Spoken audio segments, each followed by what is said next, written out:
To your top story now, mourners have converged at the International Convention Centre in Cape Town for the funeral service of the late UCT's Dean of the Faculty of Health Sciences, Professor Bongani Mayosi.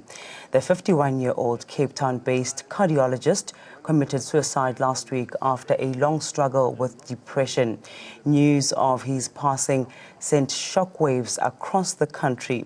The UCT Black Academics Caucus have since called for an in-depth inquiry into circumstances that led to his passing. Professor Mayosi pioneered work on tuberculosis and pericarditis and also discovered a heart attack gene. The Order of Mapungubwe holder will be receiving a special provincial official funeral. We cross live now to the funeral service underway in Cape Town. We spent a lot of time with him as one of us. It was beautiful to watch how he connected with people and with us. And it was so easy to feel his love. Now, as an elder brother, it's truly not easy to connect with anybody that's got anything to do with your sister. At least that's the case with me. But I found it very easy to connect no Bongani. Bongani was easy to live with. Bongani was a builder, and he didn't just build. I'm not going to try and talk about what he did for the world and to the world, but I know that what he did with Familia Sekaya, he was building. There have been several times that I found myself in scrapes that I actually contacted my sister, Nobongani, and got help, and didn't even tell anybody around me. And he would just help and keep quiet about the whole thing. And mauti obonga ude man bengithi ngibonga le antadai senze njalo mntu. That's how we live when we are a family.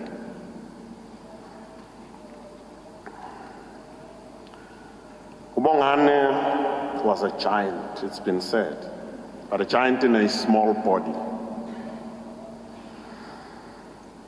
He loved his family, he loved his community. Bongani loved humanity. Mantungwa, nina bakwa Mayosi, tatewethu noNhlanhla, bashana bam, Voyi, Gogo, Ngwi, Mama, nomama, nomndeni wonkana wakwaKhumalo, wakwaMavundla, wakwaMayosi, duduzekani. Bongani lived 10 times the lives that many of us wish to live. If one can live half the life that he has lived, then you've succeeded greatly in life. And at this moment, I'd like to ask all of you to help me to thank him. Some of you will never get the chance because there's so many of you, but we can use this one now. Sizothi nje manginleader bese nithi nina siyabonga. Ngithi siyabonga Mayosi. Angizwa. Siyabonga Mayosi. Siyayibonga inhliziyo yakho emnene. Siyayibonga ingqondo yakho enzulu. Siyayibonga impilo yakho egcwele.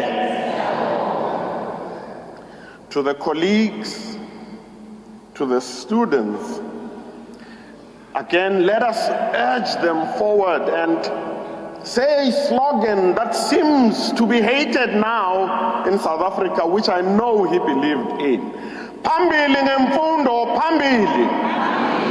Phambili ngolwazi, phambili. Phambili ngokwakha, phambili. Phambili phambili, phambili ngobuntu, phambili, phambili ngothando, phambili. Mayosi, Bongani, ngelengele, Mthimkhulu, sithi ndlela ntle siyophambana phambili. Ngiyabonga.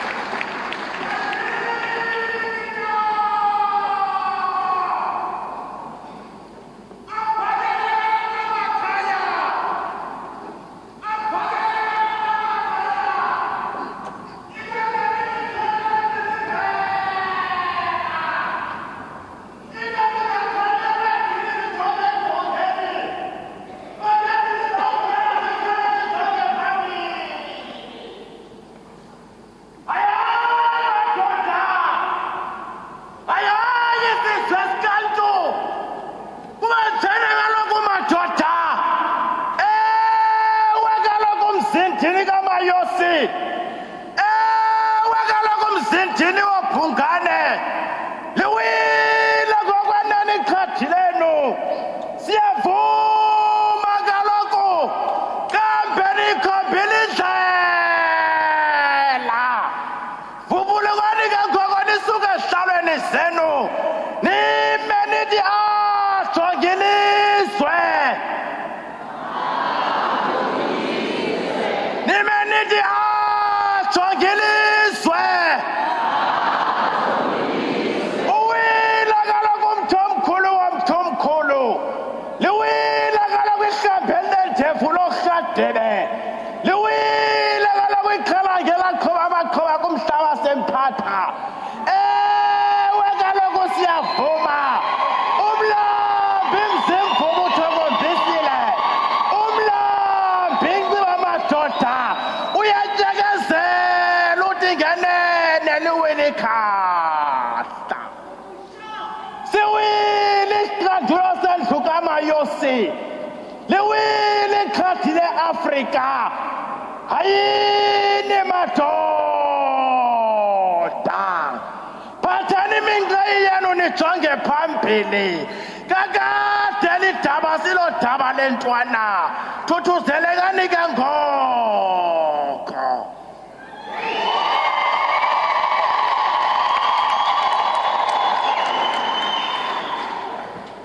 No yana, no yana, sithi no yana, sithi no yana, nithi no yana, phezulu, no yana.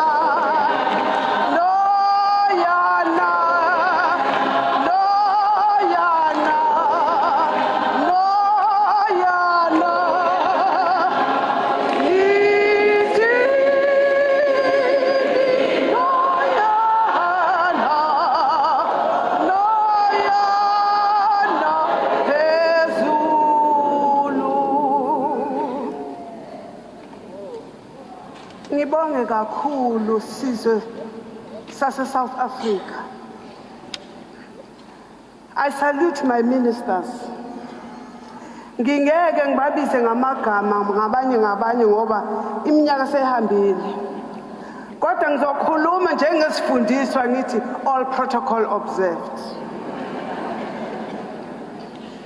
Ngibonge umbishop wami Jongonkulu Molo Tata. Ngibonge imeya yami esivela kude nayo. Ngibonge oGadebe. Ngibonge amantungwa ombulazi obampahla ingango yomlungu. Ngibonge nonke sizwe enizosikhalisa. Ngiyabonga Program Director mfowethu Mlamli. I'm going to read to you a tribute that I wrote for Bongani, which appeared on the Cape Times on Wednesday. Today we lay Bongani Jongisiwe to rest. So much has been written about his scientific and intellectual achievements, and very little about him as a family man. Mayosi was married to Nonhlanhla, the daughter of my brother, Professor Mzilikazi Kakhumalo. So Bongani is our mkhwenyana, ebesiziqhenya ngaye. Bongani loved the Khumalos, and in spite of his numerous trips abroad, he made time to be with us. A simple-looking man he was, one who carried himself with ease and grace in the company of the high and mighty, as well as with ordinary folks. He was a man who preferred wearing his blazer and kept to the same hairstyle for as long as I have known him, which is almost 3 decades. I first met him in the late 1980s, the year he and Nonhlanhla completed their university studies at Wentworth University in Durban. This was at the height of the United Democratic Front reign. Being a vocal supporter of UDF, Bongani and I would often have heated political discussions. Him pushing the ANC ideology, and me the black consciousness and the PAC line. We would argue passionately, and later he'd relent out of respect for me as an elder in the family. In retrospect, most of the time, neither of us was right. As far as I know, he was still a staunch ANC supporter to his dying days. He had a big heart and was very accommodating. I don't know if I should read the next paragraph, but I will read it on the promise that you won't laugh. Once spending some time in London, I decided to pay them a visit in Oxford, where he was studying. Now, for some inexplicable reason, instead of going to Oxford, I went to Cambridge. I said, don't laugh.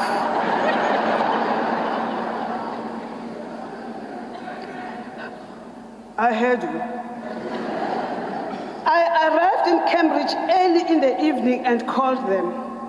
When Nonhlanhla asked me to describe to where I was, she realized I was hopelessly lost. She told me to sit tight and wait for Bongani, who would come and get me.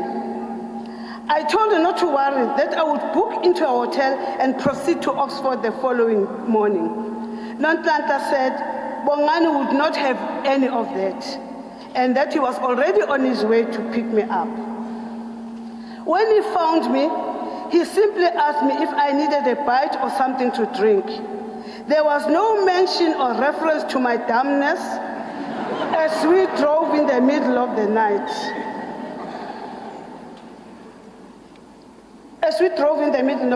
Instead, he was the jovial Bongani I knew. He was engaging in political discussion. We arrived in Oxford in the early hours of the morning. Bongani was at home in any company and would contribute wisely to whatever discussion held at the table. He was at ease in the city as well as in the township among our clever. He was equally comfortable in rural areas. I can attest to that because we've shared many a meal consisting of meat roasted on open fire on the floor at my family homestead, KwaHlabisa, KwaZulu-Natal. His home was a sanctuary for many people, particularly young people friends of his daughters, Nosipo, Vui, and Gugu, whom he dearly called "Oh Baba" when they were toddlers. Not so long ago, a few of these friends were spending time at the Mayosi home preparing for Vui's wedding. Naturally, their discussions veered to reminiscing about the past. The hilarious part of their conversation was to describe how Uncle Bongani would make fun of what they viewed as challenges. He used to laugh at me when I told him I was struggling with maths, said Unomapong. His relationship with his wife was something. One had to witness them together to understand the depth of their love and their admiration for each other. They loved each other without being lovey-dovey. One felt the love particularly when they were engaged in conversation or when Nonhlanhla would be describing something and Bongani concurring, yes, yes, yes, yes. These yeses would roll out fast and furious, accompanied by a smile displaying even whiter than white teeth. Unlike most young married couples who call each other babes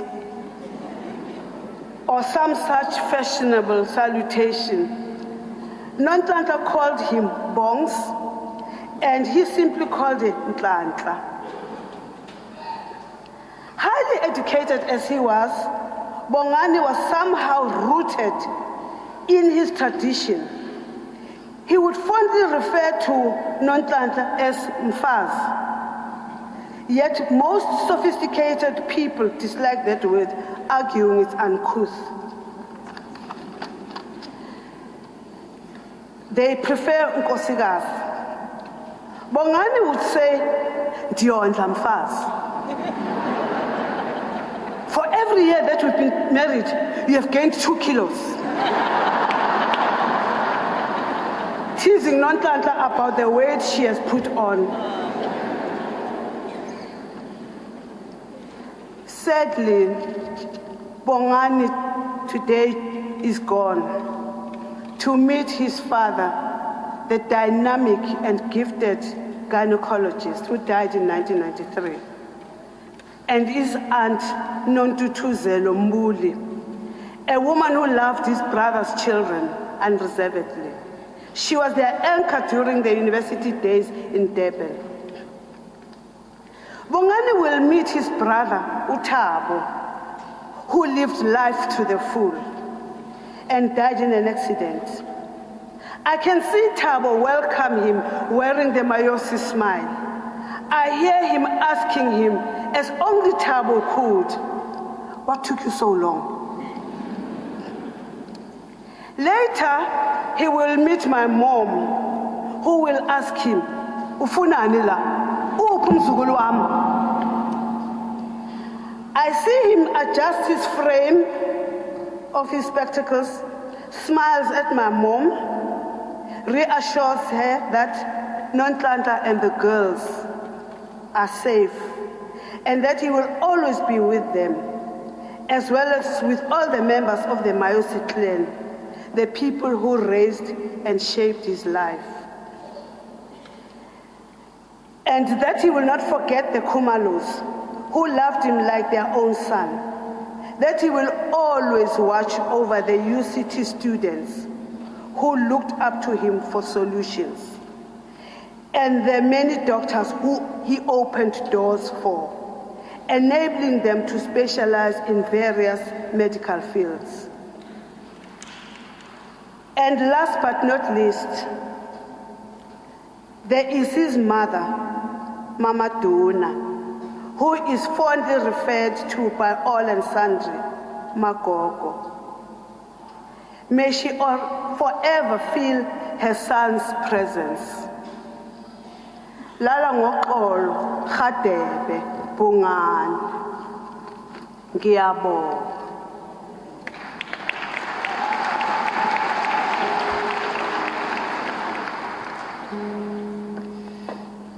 Thank you very much, Abakhozi Bakwa Khadebe. they were using the Bakhosi privilege. And generally, Abakhosi have got a bigger privilege than anybody else. And that is why you did not see me standing up, because without Abakhosi, nge angazange abe namfazi uKadebe, as he used to fondly call uNhlanhla. Thank you very much to Abakhosi. uKadebe, I'm sure when he was at St. John's, he was amongst those who used to be referred to people who are afraid of girls, translated in Xhosa as Ishuman. But came the time when he was in Natal Medical School. The blinkers that he wore when he was at St. John's, for some reason, were swept away by this beautiful queen, Yagwamdungwa, Kadebe. And he was swept off his feet. I think he smiles, I can imagine his smile. You understand? Thank you very much, Bagwamdungwa and Mayosi. Unengoma yakhe ke uKadebe that he loved. And the other day he says to me, "Hey, Fundin, ndingumkhozi ngoku," meaning that I'm now an in-law. That was the time when the eldest daughter was spotted by a young man.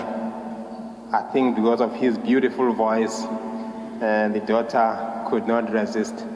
They are going to help us with the song Gababa and render an item in honor of the father.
Now, sizawuphalasophisa, which means in English, we are going to run bleeding, but not literally.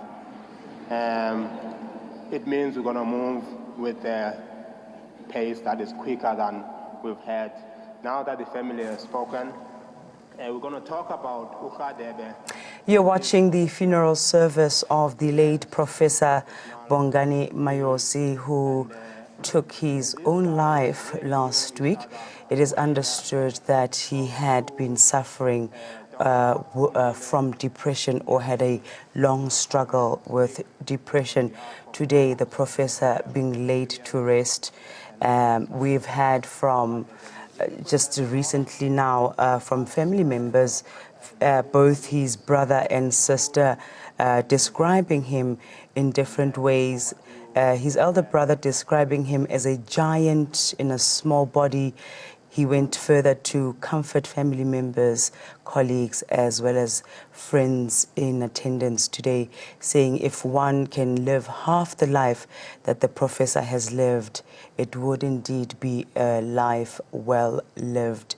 The sister coming across really as the humorous one in the family, giving a personal touch to proceedings and in her testimony, focusing on her brother's life and going further to describe him as a very kind-hearted man who also deeply, deeply loved his wife without being lovey-dovey, a man rooted also in his traditions.